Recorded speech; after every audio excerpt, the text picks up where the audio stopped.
the Skinwalker in my backyard. I never thought I'd have to face a Skinwalker. Never even considered that something so terrifying could be lurking in the woods behind my house. But now, looking out my window, I can't shake the feeling that I'm being watched.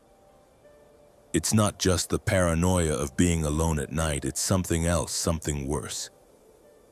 This all started about a month ago. It was a late autumn evening, one of those quiet nights when the world seems to hold its breath. My name is Sam, and I live in a small, isolated cabin just outside of town. I moved here to get away from everything: work, stress, people. The woods were supposed to be peaceful, the silence soothing. But that night, everything changed. I had just finished a long day of work. The kind of day that keeps your mind busy but leaves you feeling empty inside. I sat down to dinner at the small table in the corner of my cabin, feeling the weight of the day in every muscle. The wind was howling outside, and the sound of the trees scratching against the windows felt strangely comforting. That was when I noticed it. At first, it was just a flicker, a dark shadow moving through the trees behind my house. But as I stared, it didn't move like an animal. It wasn't the graceful, fluid motion of a deer or the loping gait of a bear. This was something different. It shuffled, jerking its limbs in a way that seemed wrong. I stood up, my heart starting to pound, and moved toward the window. I didn't want to look, but I couldn't stop myself. When I finally reached the window and peered through the cracked blinds, I saw it clearly. It was standing still in the shadows, partially hidden behind a large tree.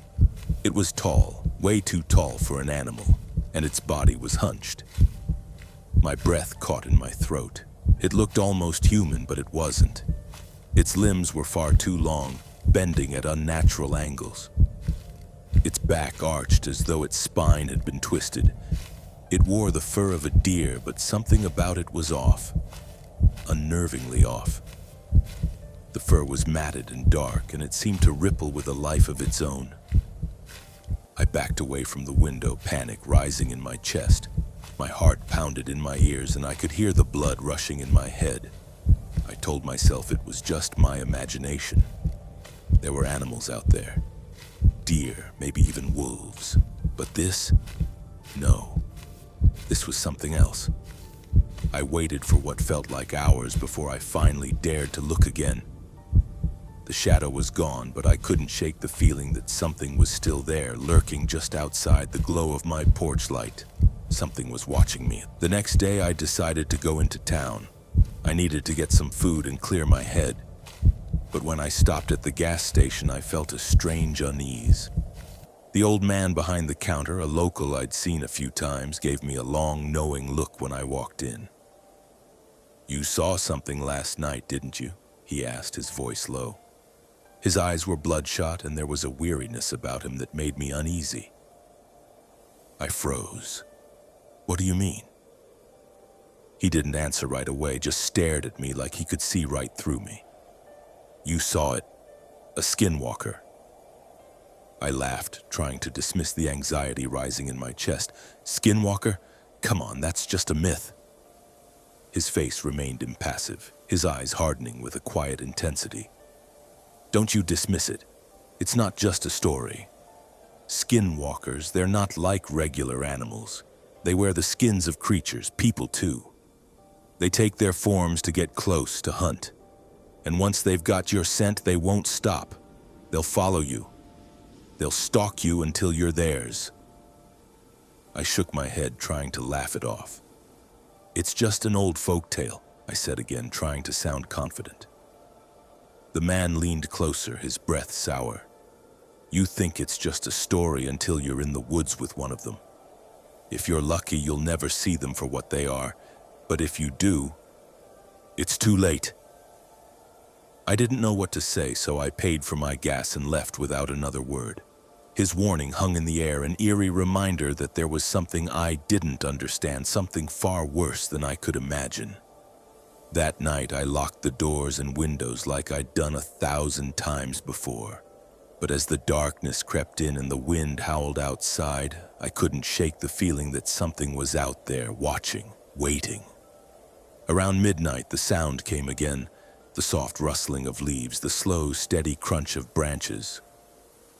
I grabbed my flashlight and my hunting knife, even though I knew they wouldn't help if something truly wanted to get inside.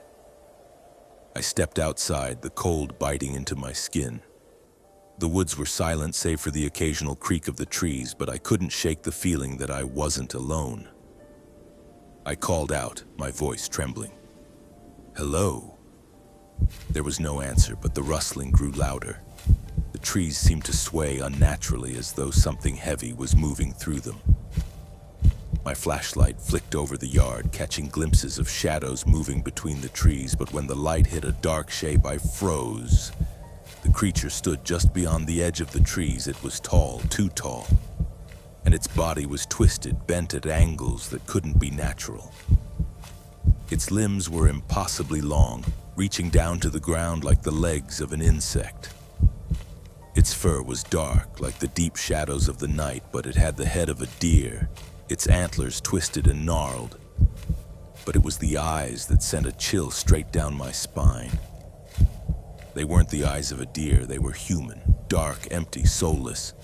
The creature tilted its head and spoke. Its voice wasn't the whisper of a deer or an animal, it was human. A low, guttural whisper, like a voice struggling to escape from somewhere deep inside it. "Sam," it rasped, "you shouldn't have come here." My heart hammered in my chest, my body frozen in terror. I tried to run, but my legs wouldn't move. I couldn't tear my eyes away from its gaze, as if its eyes were pulling me in, trapping me in place. It took a slow step forward, its limbs jerking unnaturally, like it was struggling to keep its human form intact. That's when I realized it wasn't just an animal. It wasn't a creature of the woods. It was a skinwalker, a being that wore the skin of a deer to get close to me, to hunt me, to drag me into the forest. Without thinking, I turned and ran. My feet pounded the earth as I sprinted back to the cabin, my breath coming in ragged gasps. But the creature wasn't far behind. I could hear it. Its steps were slow, deliberate, like it didn't have to chase me, like it knew I couldn't escape. I reached the cabin, heart racing, and fumbled for the keys. I threw open the door and jumped inside, slamming it shut behind me. I could hear the creature's footsteps growing closer, its low growl vibrating through the walls. I ran to the truck, but I knew, deep down, that it was already too late. I didn't stop until I reached the nearest town, several miles away. I parked outside a small diner and sat in the truck, gasping for breath. The weight of what had happened settled over me like a heavy fog. I thought I had escaped, but as I stepped out of the truck, I froze. There, standing just inside the diner, was a figure. Tall, hunched. Its face was covered in matted fur like the creature I had seen in the woods. It turned its head slowly toward me, and its eyes, those empty human eyes, locked onto mine. "Sam," it whispered, its voice like the wind. "You can't run." I froze in place, my mind racing. Was this real? Had I escaped? Was it possible that I had outrun it, or was this just another part of the nightmare? My legs felt like they were made of stone, unable to move, paralyzed by fear. The figure stepped forward, each movement slow, deliberate, and impossibly smooth, as though it was made for this moment. My body screamed at me to flee, to do anything to escape, but I was trapped. I turned, trying to push through the door and run. But before I could even make it halfway, I heard it behind me.